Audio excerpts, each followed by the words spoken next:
We go. Yeah, wow, this is a treat. I'm sitting down with Eric and Candace Johnson. They're the senior leaders of Studio Greenville, just a fresh church plant. Today is the 1 year anniversary of your guys' church. Whoa, what's up? Well, of us landing in Greenville, Oh, okay, I'm sorry. our church since January. So we're like 5 months old. 5 month old church. I see. Yeah. But when our U-Haul and all of our belongings caravanned across the US, we landed in Greenville exactly a year ago today. And so we feel so thankful. Our hearts overflowing, just looking back at all that's transpired in a year. Oh man, I love it. So a year since you've been out there, and your church has been in your hearts for longer than a year, but you're running the church, or the doors opened about 5 months ago. Yep. Well, thanks for being with us. I'm excited to have you guys. Sadly, we were talking off air.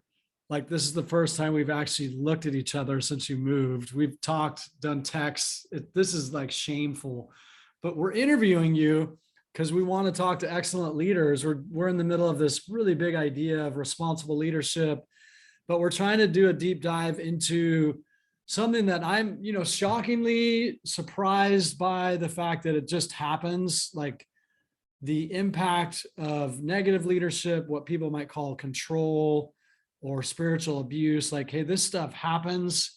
It's a lot more common than any of us think. And we want to just unpack that subject.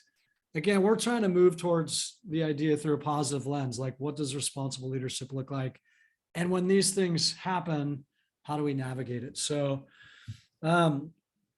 yeah, you guys have a lot of years of experience of leading. You've been senior leaders at Bethel Church forever, leading your own church now for a season.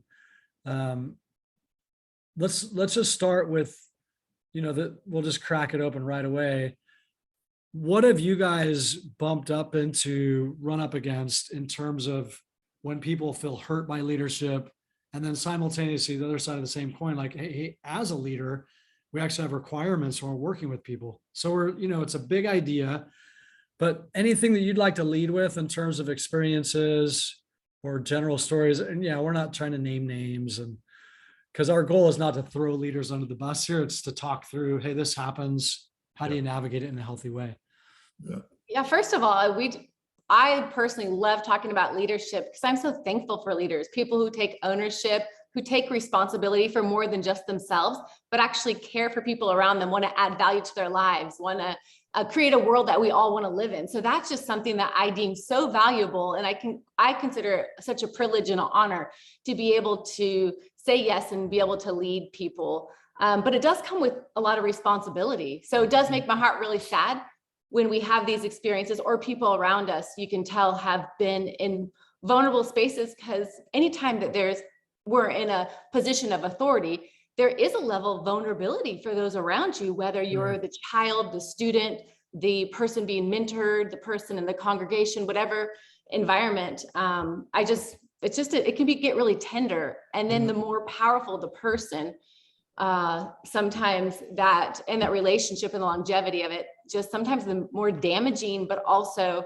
or the more impactful in your life in a positive way it can be. So I really appreciate talking about this, first of all. Yeah. And it's not always such a black and white conversation, like my leader hurt me, or I didn't trust my leader. I think there's so much nuance and space within the idea of vulnerability and trust. And the other end of the spectrum, when people have real authority in our lives. So a lot to talk through. How about you, Eric? Just kind of initially jumping in. A couple of things will help at least to contextualize my thoughts in this conversation. Is the longer I'm a leader, the increasing, my awareness is increasing dramatically around how complex we are as humans. Yeah. I think sometimes when we try to keep us as humans in the simple category, we really miss opportunities to create a better future. And we actually go backward because we think everything should be, like you just said, black and white. And it's like, it never was, and it never is going to be, because we're such complex creatures. So like your experience today will determine how you experience me right now. Wow. And we sometimes forget that we're human beings. We're such intricate. We have so many things going on that I think as leaders, when we just try to make everything simple and black and white, we're doing ourselves a disservice.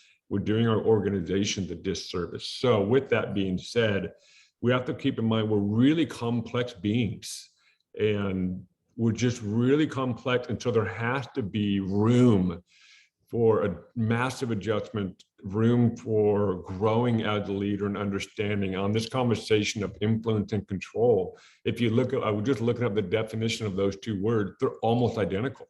Wow. They're literally almost identical. So what that tells us is the line between those two, sometimes it's not a clear line. It can be either way. And I think if we can just gain a better understanding and value that humans are complex and we're unique beings, it'll help us to navigate the conversation better than going, man, there's a clear line. There just isn't a clear line. So that, for me to say that, just helped to contextualize a little bit of the journey as a leader and a follower.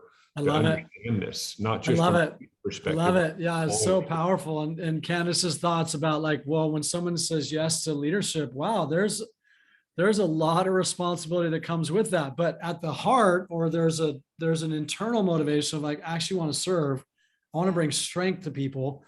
What have you guys experienced when somebody comes into your environment or your quote unquote influence, or they're part of your world on whatever level, maybe deeply intimate, part of your core, or maybe just outskirts, like you know them, you interact with them, but they are coming and they're, like you're saying, Eric, their background, the complexity of their experience of life is that they do come with some wounding. Maybe they've had a family dynamic that didn't really demonstrate empowerment, love, safety. Maybe they had an actual leadership experience with a church leader or boss that it was like, wow, very controlling, very much power and control versus what might feel like healthy. What do you guys do when that might be at play in a relationship? I think if I would try to sum it up, trust is your first goal. Building some level of trust. And that doesn't mean as a leader, hey, if you're following me, I need you to completely trust me with everything. It doesn't mean that. It means our dog is barking in the background. So hopefully you appreciate the audio. It's Chili, real. what's up? Chili's outside, probably barking at some small bird or something. Peachy. So, what was I saying? Trust. Building trust. Trust is not just you follow me at all costs. No, trust is building an environment where there can be great communication. There's proximity, and as a leader, if we're bringing someone on our team or environment that has a lot of history and different experiences, then my job as a leader is to grow my awareness of that and respect it and look for ways to help this person move forward, period. Yeah. But if I have someone that doesn't have much history and, maybe not much wounds or bad experiences, I can't treat this other person the way I would over here. I have to do it differently here. We have to build trust, and that will take time. Sure. So I think it's just recognizing that.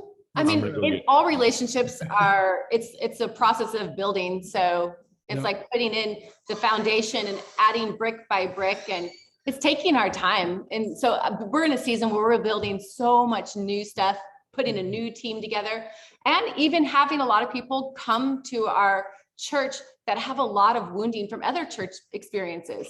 And so moving forward in those relationships, knowing that you want to build trust, and there's a pace to relationships. And so I think for leaders who are really ambitious, or you have a lot of drive, it's growing in our awareness to know who's around us and what's the current kind of status of where they're at, and what they're going through. Because sometimes we just need to slow down and take our time and give them time to get comfortable and let them get to know us. And I don't know how to build trust without honesty. And so being honest and authentic in who we are, even if a lot of times it's not the answer that they want, but that's why we owe them the honesty of who we are. And so I think that's what I try to do, is just to slow it down. And even it's challenging when people want a lot, when they're like, my expectation is I want to be from 0 to 100 right now, but you can see that there is a tenderness potentially from where they've come to where you are. And I just slow it down. I'm like, I'm probably not going to meet your expectations. we're just going to take it slow because I want to set them up for success and give them time whenever. I love as well. So being honest, taking it slow. And I love giving people opportunity to give feedback sometimes when I'm wanting to develop that. And then it's really important what I do when they give me feedback. Yeah. Like, oh, it's not going to scare me. You're like, okay, it doesn't mean I do everything that you want, but I can listen. Like I actually want you to show up in our relationship. So we're definitely getting an opportunity to walk with lots of different people right now and get to practice. What does it look like to try to lead when we all have come from such different experiences? You're already speaking to it, but let's talk to that a little bit more. The dynamic when the way somebody would approach or exhibit vulnerability and trust. And I'm not talking about right now, whoever's leading the environment. I'm talking about those that are coming in and looking to connect, looking to serve, looking to maybe be a part of contributing. And maybe there is a dynamic of hurt that would sort of lead them to be less trusting, less vulnerable. What would you speak to them? Like, what could you tell them that would encourage them in a way that might promote connection versus keeping them at odds or at bay or as outliers, you know? I think my first thought was, if there, for example, if someone comes in that has mistrust or whatever, if I'm aware of that, then at least acknowledge, like, okay, this was your experience, and at least acknowledge it, give it respect. Make that person aware of like, oh, I understand why you feel X, Y, and Z. Oh, that makes a lot of sense to me. Yeah. And I probably just try to find a way to communicate. Well, my heart was to try to rebuild trust, your capacity to trust again. Yeah.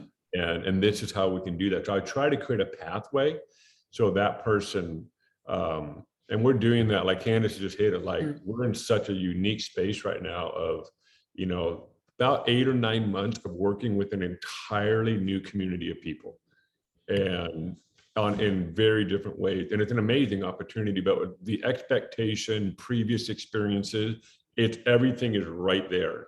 So we're like in, a really hyper space right now around dealing with these dynamics. And what I'm noticing is people, they don't trust because of previous experiences, but you can tell they want to. Wow. Like, okay, so slowing the pace down to what makes sense for that relationship, recognizing the material we're dealing with. Like I've been saying that from day one, what's the material we're dealing with? Like people, ideas, expectation, giving respect to that, and then going, okay, let's build trust. So I had a conversation with a few of our guys.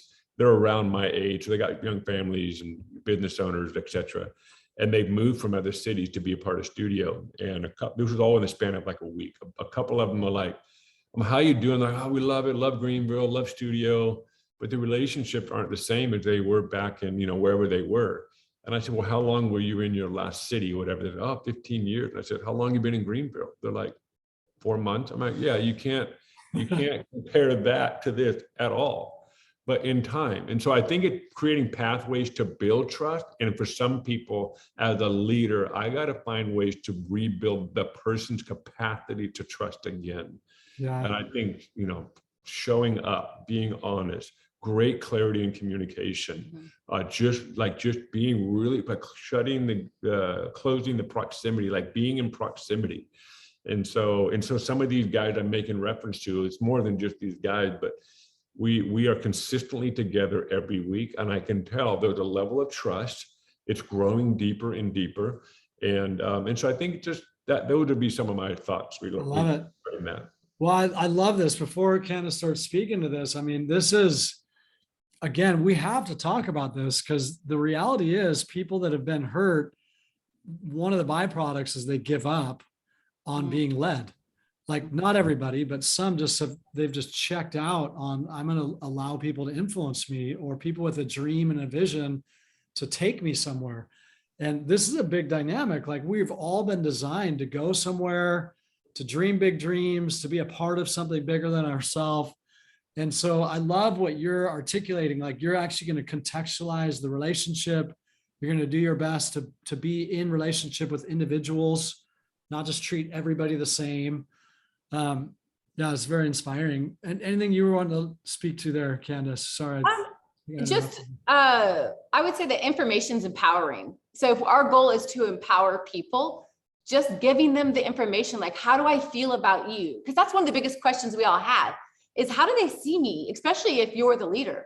How do Yeah. you feel about me? And so just communicate, and communication is so powerful. So taking time to be intentional and communicate to people, this is how I see you. This is what I see in you. This is how I feel about you. This is my vision, my heart, because it just helps so they don't have to fill in all the blanks as well. And it just makes it easier for them as we're starting a new relationship.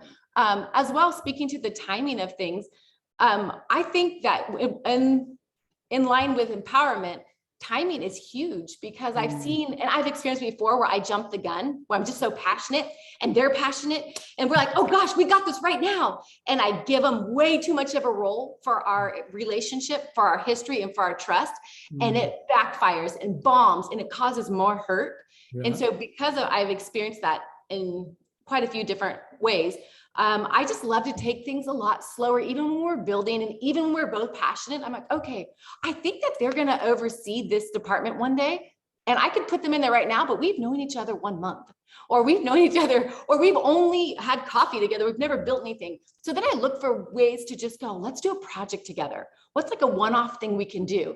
Where can I gain some experience and give them like a little bit of like a realm to play in? And then we get to just walk through that. And then after that, I'll just wait. So even in our journey now, there was a couple that we just met when they moved here. I heard amazing things about them, but I didn't have any personal experience. Sure. And different leaders had said, oh, they'd be good over this. And I thought maybe I should do that because everyone else says they'd be great for it. But we just took our time. I didn't tell them anything. But really, they would be perfect for what the people were saying. And we just did life with them, and they came in and did different projects with us, and just seeing how they're with people, how well they can be led by us, just going through the experience. And then, I don't know, like 7 months down the road, we're like, hey, would you come in and be this in leadership with us? And they're like, oh gosh, thanks for asking us. But really, we're calling it what they were already doing. It was just really I'm on the slow side, and I keep all my stuff kind of in my pocket, even though I know that's where I'm going. But it's really to protect their hearts, because I want to set people up for success. And especially just because I've seen so much pain in this area. I love that. I think when we're in a leadership role, the urgency sometimes can get us way ahead of the curve, huh? Like we can just start doing things that we feel like it's demanded of us, but having the security to actually take time and let's actually see what's really here, who we're really working with. But again, I think that takes a lot of security. Let's start to turn the corner a little bit. When you're in a setting, a role of leadership, you do have influence in people's lives. People are following you. There's naturally an element of you have authority and you're in a place of power. Let's talk about like, what do you think is at play when things start to go wrong? Like you start to teeter into that place of power and control versus influence and empowerment. And again, I think all of us have experienced it either coming above us to us, or maybe we've been giving it to others. Probably not on purpose if we were given it, but it still happened. What do you think is going on there? Yeah, Why? I think like why do things get messy? yeah, it's a huge question. I think some of this stuff too is because of who we are, makes sense a lot in a church context. So some of it may not be fully applicable to a non-church context. Yep. I know there's things that can go both ways. And I say that because I think we have to recognize as spiritual leaders, we're talking about, we're actually leading people in their whole being. Wow. So mentally, emotionally, and spiritually. Yeah. And so if I can just, whoever's listening, like think of different leaders that you really admire. And I think when you find a leader that actually can influence and affect people's emotions, their mind, and their spirit, then you're talking about someone that's pretty powerful.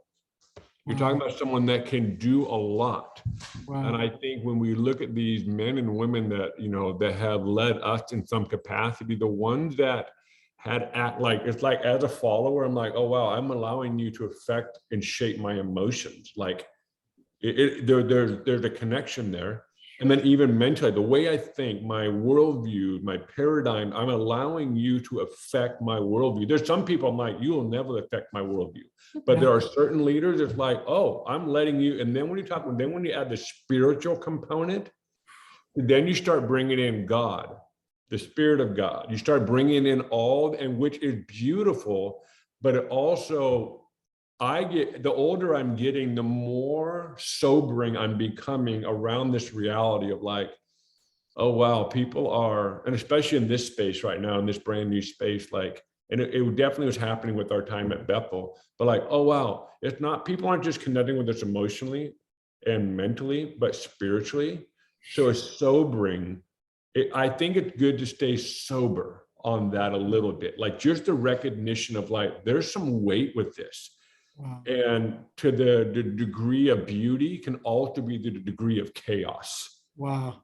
And so I think Yeah. as a leader, it's like, oh gosh, because if I'm having a bad season or I've been jaded or I've been skewed, I will find language to stay in the positions of control and influence in that person's life. And when you start wrapping up God in there, so we hear this all the time, especially in the South, church hurt. I've been hurt by church leaders. We hear it around the world, but in the South, there just seems to be this strong underlying current of I've been hurt by the church. I'm like, yeah, you were hurt by a human being. You were hurt by situations that brought God and the Spirit and all that stuff into it that just made it convoluted and definitely confusing.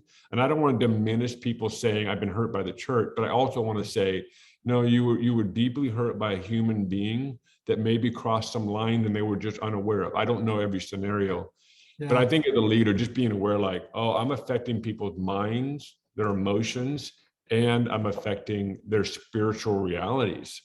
And that's where I'm starting, just staying aware of that. That is profound. And then in that space, when somebody, like you mentioned, this is in a bad season, they're struggling as a leader, they may not be doing that well.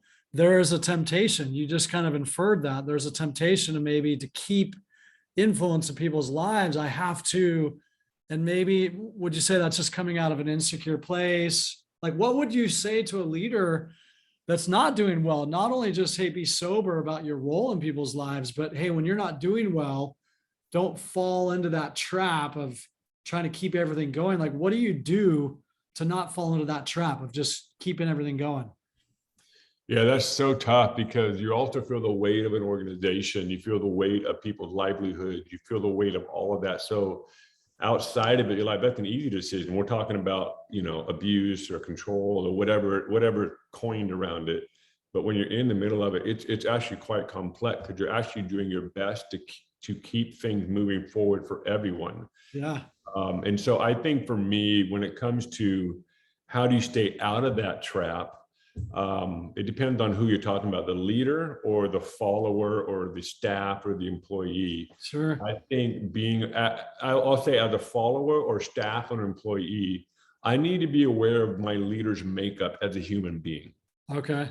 And this is where it might get complex or confusing. If that leader uses rhetoric all the time, let's say that leader has some areas in their life that may be really insecure or maybe some father wounds or something along those lines. Sure. But they are using the word of God to get you to do something.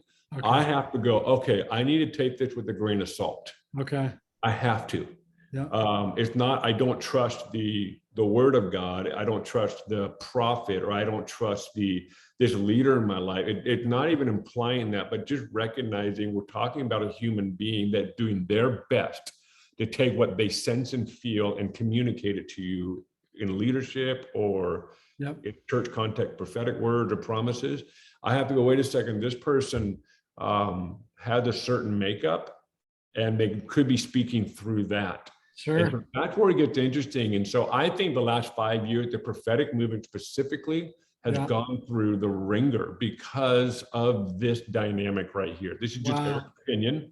This is completely my opinion, not my sponsors or anybody. This is completely my opinion, and this is what grieves me about this kind of prophetic movement in the church. Is I think we were speaking out of our need to continue to influence and continue to control, and so it came out of an interesting space. So that's Well, there you go. No, I mean, so that statement, like, as leaders, are we taking action, speaking words out of a need to lead? Or are we taking action, speaking words out of a place of purity? Like I would coin the term shepherd, like 1 Peter 5, like, as shepherds, like, don't lord it over the flock. Like, there's all this language about, like, what Candace was leading with, about, like, wow, it's a responsibility to serve people. And I think there's a dance there, because yeah, we have responsibility, and yeah, you do need to lead. You can't just, like, disappear when you're struggling, can you? You can't just, like, okay, I'm gonna check out now, because everything does rise and fall off of leadership. Anything you'd like to add to this, Candace? Yeah, I think that it comes back to even our own view of God and our own view of the world. Anything that we always, because as leaders, I think it's a fine line, because usually leaders are very determined people who have vision, people who have ambition, which I love. But anything that you make happen, if you believe that everything happens because you make it happen, then you have to continually to make it happen.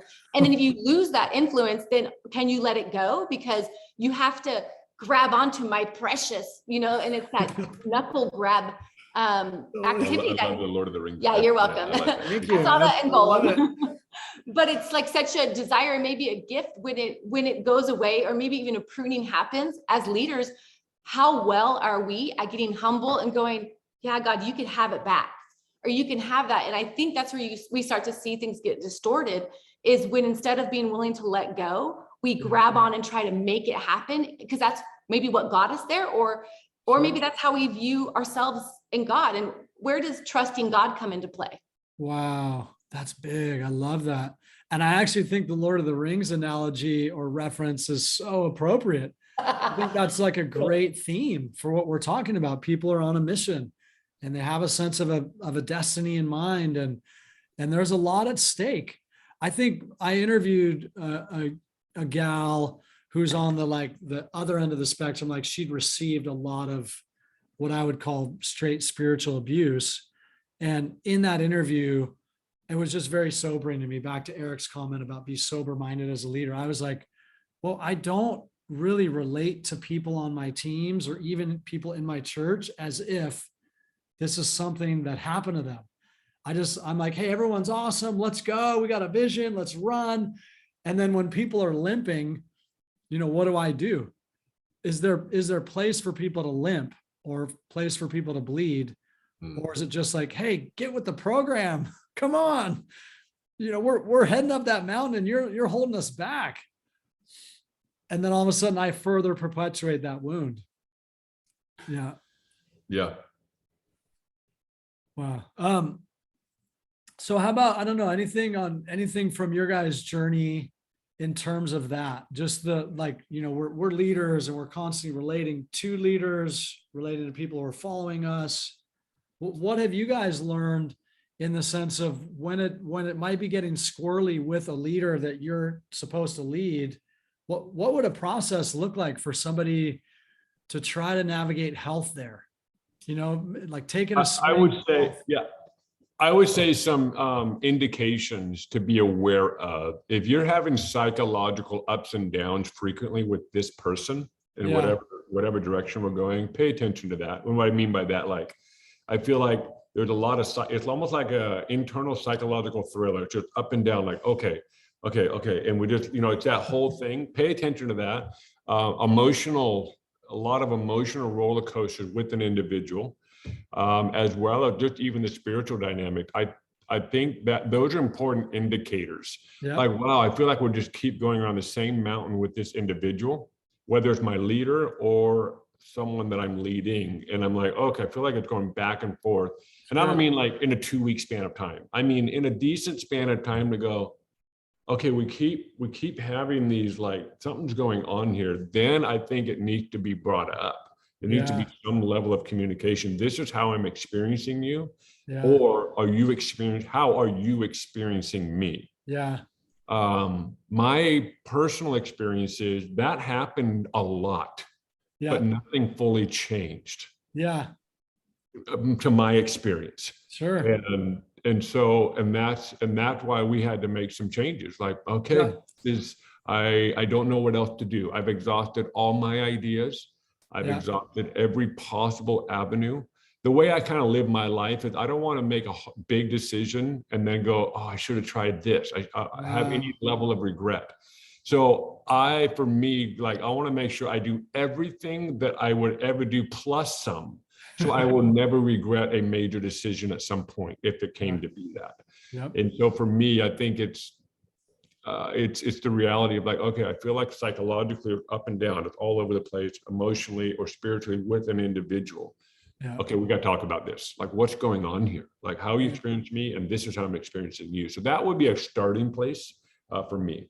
That's Yeah, I good. think And Candace mentioned earlier, like when information is out there, you kind of alluded to this. You're like, well, I don't necessarily have to like agree with everything, but the information's empowering. Do you want to unpack that a little bit more? Like, so when you're in a process of trying to get health or get to the bottom of a recurring problem, what's that look like for you?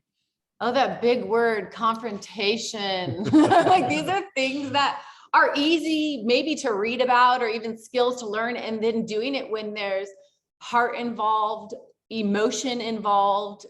It's just another level. And so those are things that I don't know that I wouldn't love, might be a little bit strong word, but I do love what it produces when we can have an exchange of information, when communication takes place.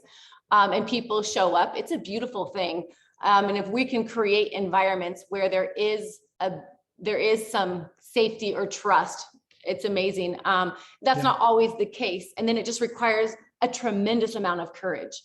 Courage to lean in and to own how you feel and to own what you're experiencing.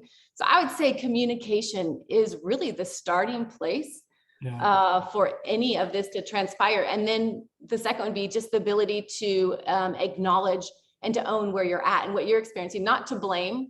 Like, I think that's the waste of breath and time is, you meet with people and tell them what they've done to you and all this. It's just more owning, like, I feel sad. And the reason I feel sad is, or I'm bummed because I thought this, and this is what's happened, or, so I've been thankful for what we've experienced when we are able to show up and to own how we're feeling and to communicate, not blame, but use the I language, the assertive communication, not use, but it doesn't always turn out like what we think. And then what people have to say back, that's a scary thing, to be like, how are you experiencing me?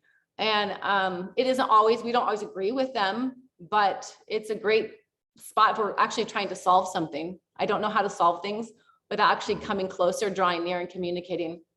Well, this is a big point. Like a lot of times we want to communicate, to get a solution, and there's nothing wrong about that motivation. And however, the human dynamic sometimes doesn't yield like, okay, we've got it all, we understand everything, and people are owning their part and forgiveness is flowing, and there may just be impasse. There may just be like, wow, we're not really gonna get a change here. I like what you led with there, Eric, because it kind of speaks to ownership and independence, a healthy independence. Like, I trust God with my life versus my leaders make or break me. And you're speaking to that too as well, Candace. It's like, I don't want to play the victim. I realize, like, we all have our lives to live. Yeah, we want to be good with everybody and be close to everybody and have great relationships, but there are moments of impasse. Anything that you would speak to there, like, say somebody's navigating something, they're trying their best to get resolved, but things may not be working out, or the corner may not be getting turned. Any sort of advice or wisdom, both to leader and to follower, Yeah, I would say from a leader perspective, another thing that's helpful is make sure you know who you are to the person you're leading. Okay. That's So if good. you think you're a dad or a mom or, you know, a brother or a sister, I use family language because that helped my paradigm. So for example, if I think I'm a dad to this person and that person does not view me at all as a dad, then that's going to be an issue of Wow. how we relate. Because I'm like trying to be a father to this person, and they're like, wait, you're not even, who are you? You're just my boss, or you're just a Wow. friend, or you're just a bro.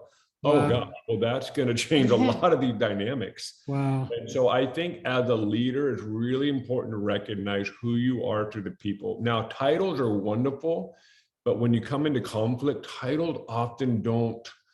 I mean, again, a different setting. We're talking about church context mostly. This is why I made that earlier comment. Titles are great. Sometimes titles are needed for clarity, but sometimes if you want to get into the interpersonal aspects of relationships, titles sometimes are secondary, and you Yeah. need to identify who am I to this person. Now, there's so many layers to this. If someone's not doing their job, then that's a whole nother conversation. But if we're just talking about trying to rebuild trust, then I would stay out. Well, I'm your boss, or I'm the pastor, or I'm the like. That's not going to help. So identify who you are to that person is going to help you to adjust, to talk to them through that posture. And the goal to be, let's say you and I, Lance, have any measure of mistrust, and we haven't resolved that at all, or haven't resolved it completely. I should not be spending any time trying to move us forward. We need to make sure this is resolved and get out of any level of mistrust or any level of discontentment, and move into a space of, okay, oh, did I clean up my mess? Did you clean it? Whatever that is, and get back to a healthy foundation of trust. Okay, we're good. We cleaned the air. I forgive, whatever. We get to that, then move forward. But that would be a two-way street to get that. 100%. Like trust being rebuilt is like, okay, there's double ownership, there's mutual acknowledgement. And whenever you have one party that's like, no, it's all on you, they're really playing the victim, and there's a lot of blame being hurled. You can't really move forward, can you? Until there's that double ownership, the mutual sense of like, okay, well, I have a part to play in this. Relationship is a two-way street, right? I think some of the biggest pain we've experienced in this is no acknowledgement. Yeah. This conversation around reconciling with leaders, control, influence, and just navigating, 25 years of leading in all of our different Settings. Led in. Yeah. When there's no acknowledgement, either way. Yeah. But I've experienced the most pain when what someone done to me was not acknowledged. Yeah. And it feels like to me, we're not even going to talk about that, but we're going to continue on with when there's no acknowledgement of what's going on. Yeah. That's where I think it gets, at least for me, tons of pain, had to work through a lot on okay, all right, we're not going to talk about the thing that's causing all the mistrust. And that's the hard thing. Like, can you listen? Can you really hear someone's experience and pain? If someone's telling you you're the cause of their pain, that as a leader, that requires so much humility to stop and be like, oh, wow, I hear you. Because again, back to the leadership cycle, sometimes this hamster wheel, when I got to lead, I can't manifest that level of weakness. I can't share with you that out of my insecurities, I acknowledge I was hurting you. This requires such maturity and such deep rootedness and love and the love of God. But again, back to the bigger point we're making, if there can't be that mutual ownership, that looks like one of the great indicators of, okay, we're at impasse. Yeah. And my advice would be get some other people involved. Yeah. Team. Yeah. And that's where, that's where you get another leader involved. Yeah. There's so many different options, but get someone else involved to help move that relationship forward. Yeah. Especially when it's at an impasse. Yeah. And again, I'm a broken record. We're talking about this because this is not a rarity.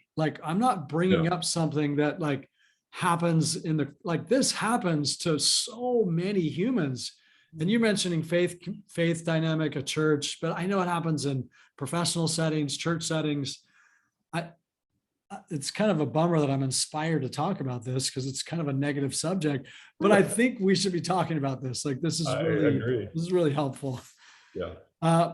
Candace, I haven't heard much from you in the last couple of minutes. Me and Eric have been dominating. I like it. It's so good. It's so awesome stuff. I would just add that the value of having people in your life who know you, who you would be willing to listen to. Yeah. And I've cultivated that with coworkers, even people I lead. People have me go like, you just were in that room. Can you give me feedback, please? And like, don't hold anything back.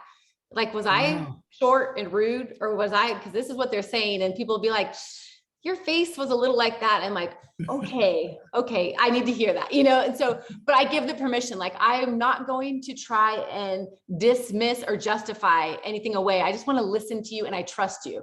Yeah. And so I think cultivating those kind of relationships in our lives are huge.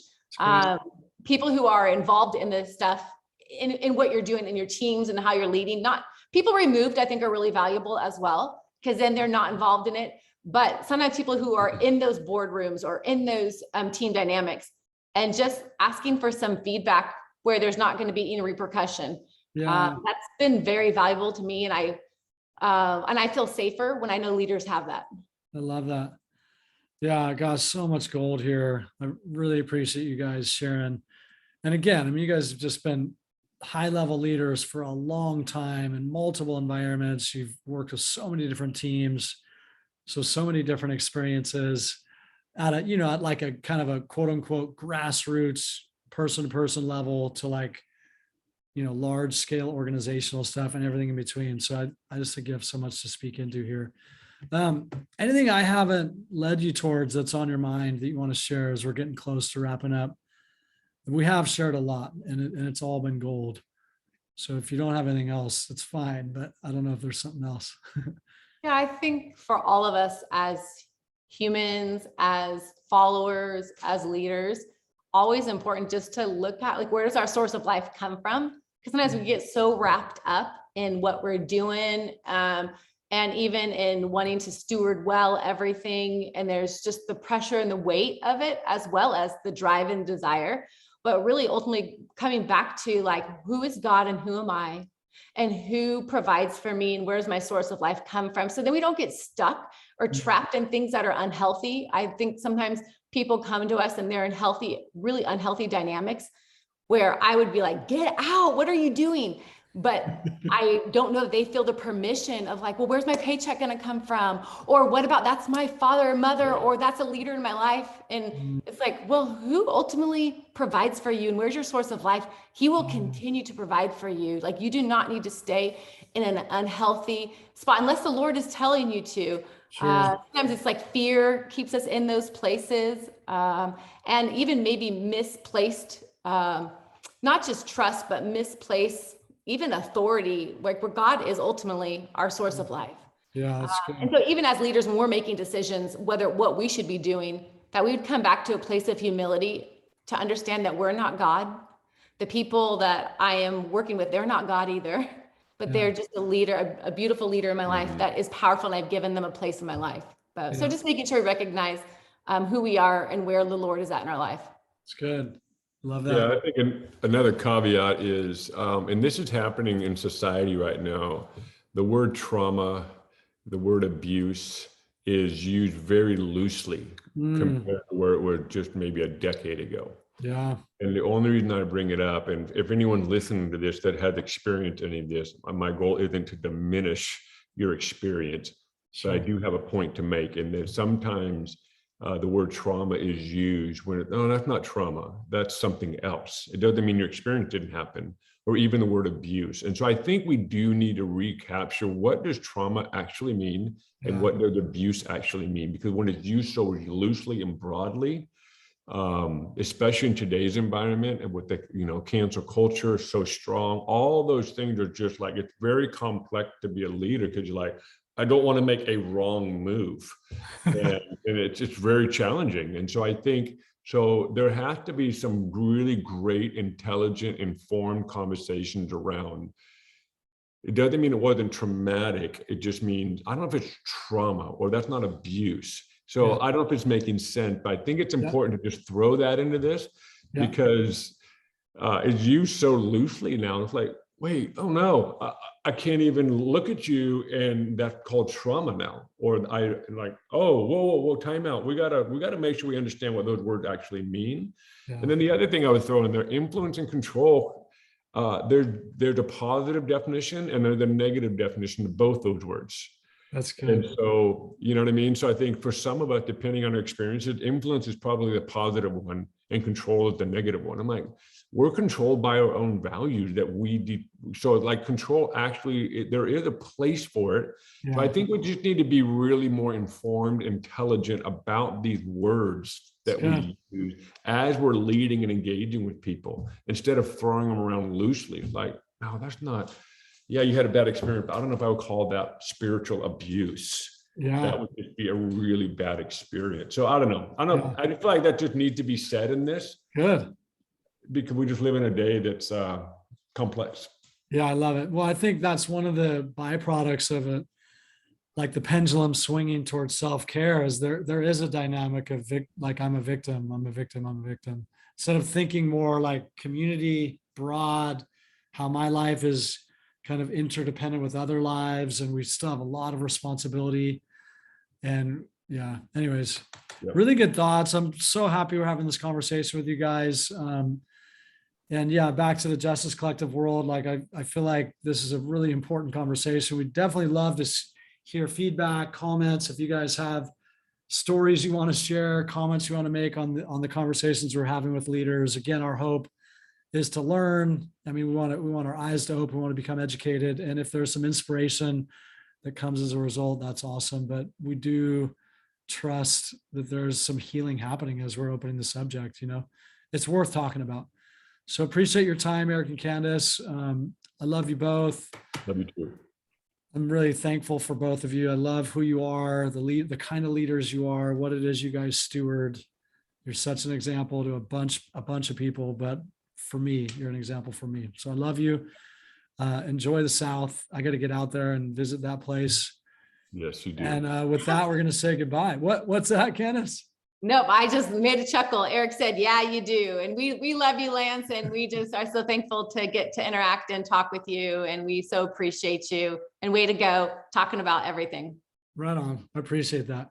Okay, so we'll say adios, peace, love you guys, and we'll see you soon.